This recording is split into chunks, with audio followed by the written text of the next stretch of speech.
Okay,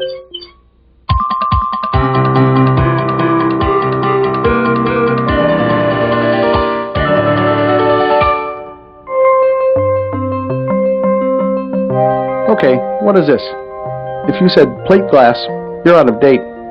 Since the 1950s, the float glass process is responsible for most of the large windows you see.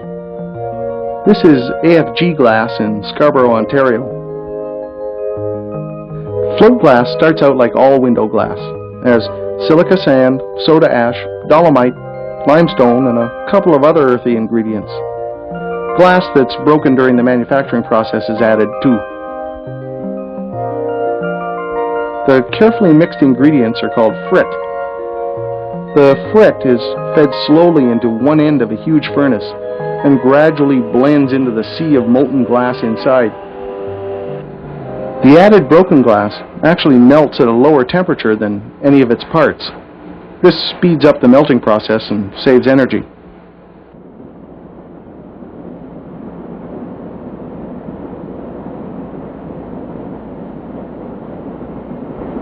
The walls of the furnace are made from 18 inches of brick. Inside, the river of glass is 4 feet deep.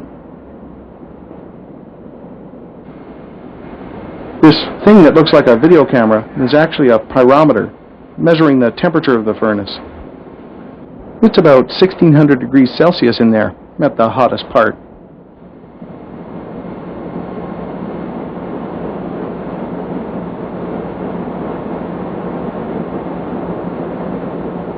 These are stirrers.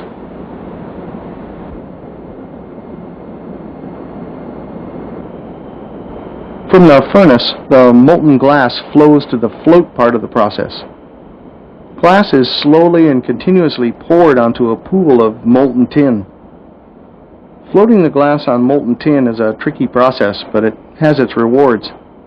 Tin melts at a considerably lower temperature than glass, so glass can solidify as it travels across the tin.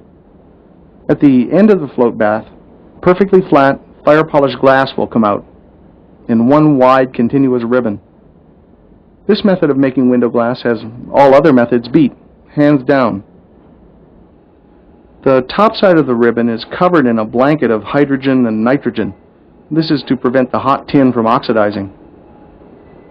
Inside the beginning of the float bath, the glass is the consistency of very warm toffee. Toothed wheels grip it and move it along. These are the motors that drive those wheels. They can be repositioned to control the width of the ribbon. This thing that looks like a video camera is a water-cooled one.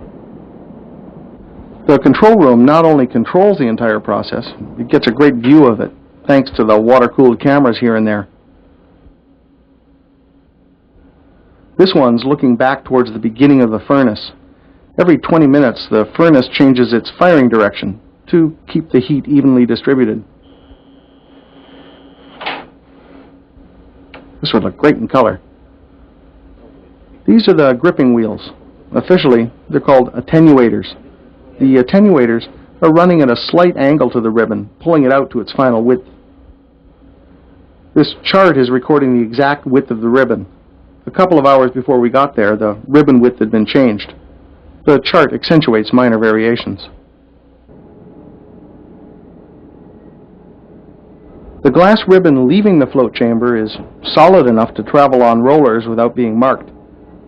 It will travel the length of a football field in this annealing layer. Annealing is controlled cooling and serves to relieve stress at the molecular level. This is our first clear view of the ribbon. In the old days, someone would stand here signaling defects in the glass. These days, automatic monitoring equipment does the job. The ribbon is remarkably flat, clear, and even, except for the pinch marks from the attenuator wheels that controlled it as it floated on the molten tin.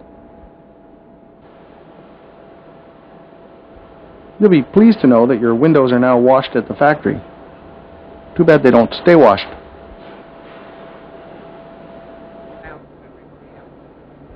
The ribbon is cut into sheets here. The cutter is traveling diagonally because the ribbon's moving. The result of the movement and the angled cut is a cut at perfect right angles to the ribbon's edge. The cutter's just scoring a line, like a handheld glass cutter does. A little nudge causes the glass to break along the scored line.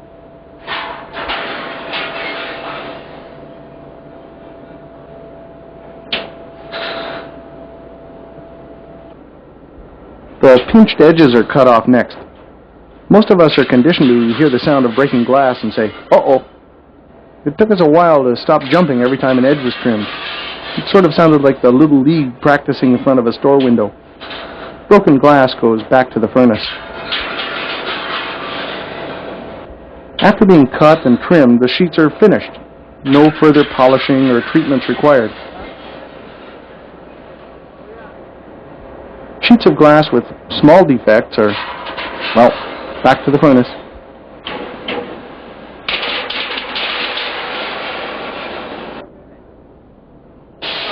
Making float glass is a continuous process. Automated machinery makes sure that the product is stacked at various locations and in the proper sequence that will allow time for the accumulating piles to be handled.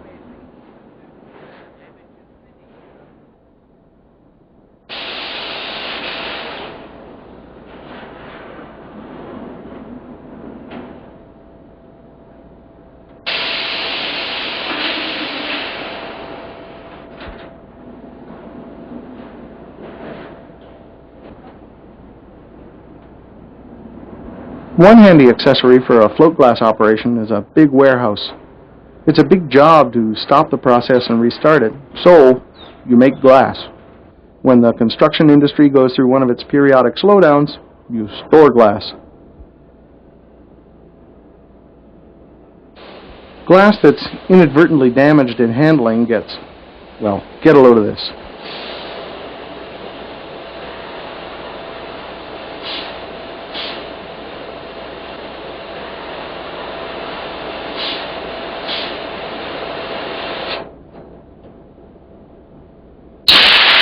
I wonder how long it takes for this job to feel routine.